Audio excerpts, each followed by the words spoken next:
Tonight, we're looking at something that has worried military planners and analysts every winter since this war began: how Russia uses the cold season to reshape the battlefield in Ukraine, and whether this winter could see a renewed push, a quiet, grinding offensive, or something in between.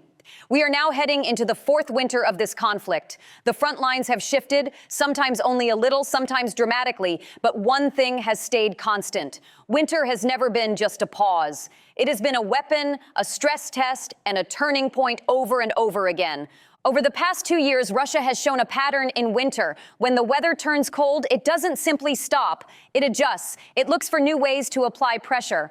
One of the most visible examples has been Russia's repeated campaigns of missile and drone strikes on Ukraine's energy grid and critical infrastructure during the colder months, attacks that have damaged power plants, substations, and heating facilities and left millions of people facing blackouts and freezing temperatures. Western and independent analysts have described these winter campaigns as deliberate attempts to break Ukraine's resilience by targeting not just the military, but the basic conditions of life. At the same time, Russian ground operations have continued, especially in the east and southeast. In 2024, Moscow launched an offensive toward the Kharkiv region, making some gains before that push stalled. Later that year and into the following seasons, Russian forces pushed deeper into parts of Donetsk and other areas in eastern and southeastern Ukraine, capturing additional territory in a slow, grinding campaign of attrition. Independent trackers and conflict monitors have documented thousands of square kilometers changing hands, almost all of it in small, hard-fought increments.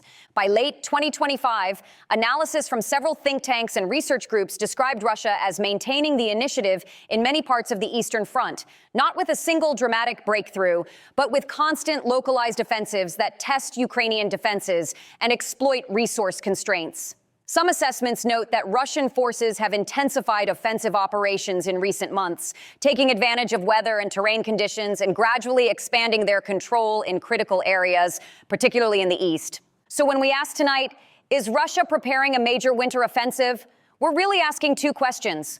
First, what do we actually know from public reporting about Russian movements and behavior as winter begins? And second, does that add up to a single big dramatic offensive or to a more subtle, continuous pressure campaign that simply uses winter as another tool?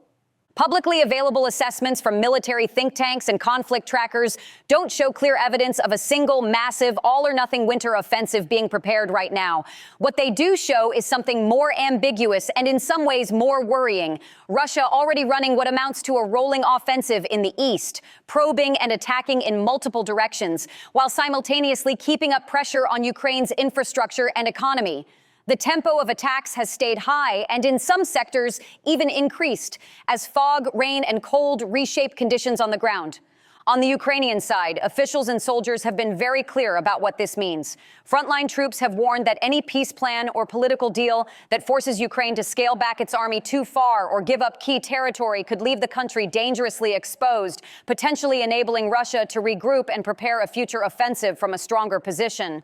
They are not talking about abstractions. They're talking from trenches and defensive lines that are already under constant attack. This winter, the context is even more complex because the war is unfolding alongside intense diplomacy. U.S.-led peace efforts are underway, with proposals circulating that include ceasefire lines, security guarantees, and questions about what happens to Russian-occupied areas. Some of these ideas have been met with deep skepticism in Kyiv and in European capitals, especially proposals that would require Ukraine to accept land loss or significant limits on its future military. Critics argue that such terms could lock in Russian gains and give Moscow time to rearm and try again later. At the same time, Ukraine has continued to strike back in ways that go beyond the immediate front line.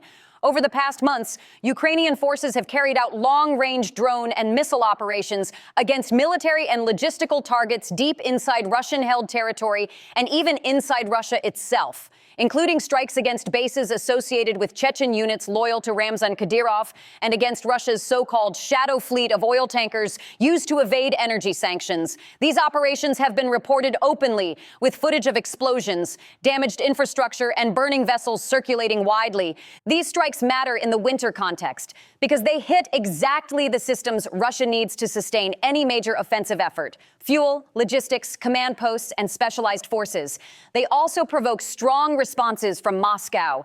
Russian officials have described some of these actions as piracy or terrorism and have threatened severe retaliation, including cutting off Ukraine's access to the sea. More recently, President Vladimir Putin has used public appearances to warn that Russia is ready for a larger conflict with Europe if it is, in his words, provoked, even as he claims not to seek that war. So you have two things happening at once. On the ground in Ukraine, Russia is pushing forward in the east and continuing attacks on infrastructure, while Ukraine is hitting back against Russian assets and logistics.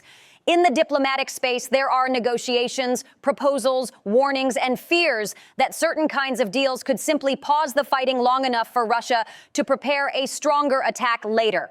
And over all of this hangs the season itself, winter, with its freezing temperatures, its damage to the energy grid, its effect on civilians, and its impact on armies that must fight, eat, and move in the snow and ice. NATO officials have publicly warned that Ukraine is facing some of the harshest conditions of the war, with large parts of its energy infrastructure already degraded by previous Russian attacks. They have stressed that winter support, air defenses, generators, equipment, ammunition is crucial, not just to keep the lights on, but to prevent Russia from turning the cold into a strategic advantage. From a purely military perspective, winter can mean different things in different sectors. In some areas, frozen ground can make it easier for heavy vehicles to move compared to the mud of autumn. In others, snow, ice, and poor visibility make offensive operations harder and more dangerous. For Russia, which has been attacking along multiple axes, winter might be used not for one large grand offensive, but for a series of sustained pushes designed to wear down Ukraine's defenses, to keep its forces constantly reacting, to see where lines might crack. This is where the phrase winter offensive can be misleading. If you imagine one huge cinematic attack, a sudden surge with thousands of tanks breaking through a specific front, that's not what public reporting indicates is happening right now. What we see instead is Russia using its advantages in manpower, artillery, and industrial production to keep pressure on, to launch repeated assaults, and to try to grind down Ukrainian positions over time. Winter doesn't change that strategy. It may just shape where and how it is applied.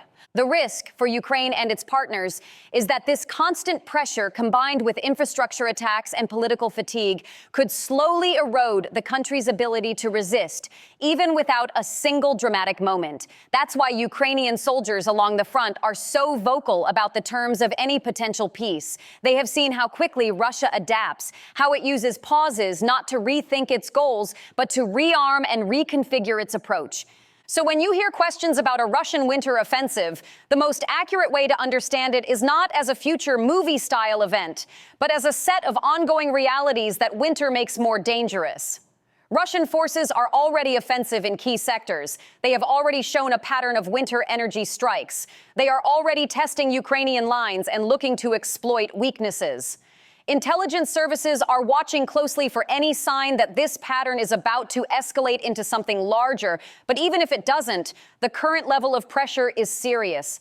At the same time, there are limits to what we can know from open sources. Not every movement, not every redeployment, not every plan is visible to the public. Analysts can look at satellite imagery, combat reports, and logistics patterns and make educated assessments. But they will almost always talk in terms of possibilities and scenarios, not certainties. The only thing that is certain is that neither side is treating winter as a break. Ukraine is fortifying, adapting, and striking back. Russia is pressing, probing, and trying to turn every advantage into leverage. Tonight, then, the real question may not be, is Russia preparing a winter offensive, in the sense of something that will suddenly begin, but how will both sides use this winter to shape what comes next? Will Russia's continued offensives and infrastructure attacks gain enough ground, literal or political, to change the trajectory of the war? Will Ukraine and its partners manage to hold the line, protect its grid, and maintain enough strength to push back when conditions improve? Those are the stakes we are looking at as the temperature drops and the nights grow longer. What we can say, based on what's publicly known, is this. Russia has not stopped attacking. It has not abandoned its objectives. It has adjusted, it has adapted, and it has shown a willingness to use winter as another front, not just on the battlefield, but against Ukraine's economy, its cities, and its civilians. Ukraine has not stopped resisting. It has struck deep into Russian systems that support the war and is warning the world that any arrangement which leaves it weaker and Russia entrenched could simply be the prelude to another round of aggression. The answers to these questions will not come in a single day or a single battle. They will emerge over weeks and months of fighting, of diplomacy, of decisions taken in Kyiv, Moscow, Washington, and European capitals. Winter will not decide the war by itself, but it will test both sides again and reveal who is better prepared to endure. And that is why tonight, so many people who follow this war closely are looking at the snow, at the power grid, at the front lines, and asking what Russia plans to do next. Stay with us.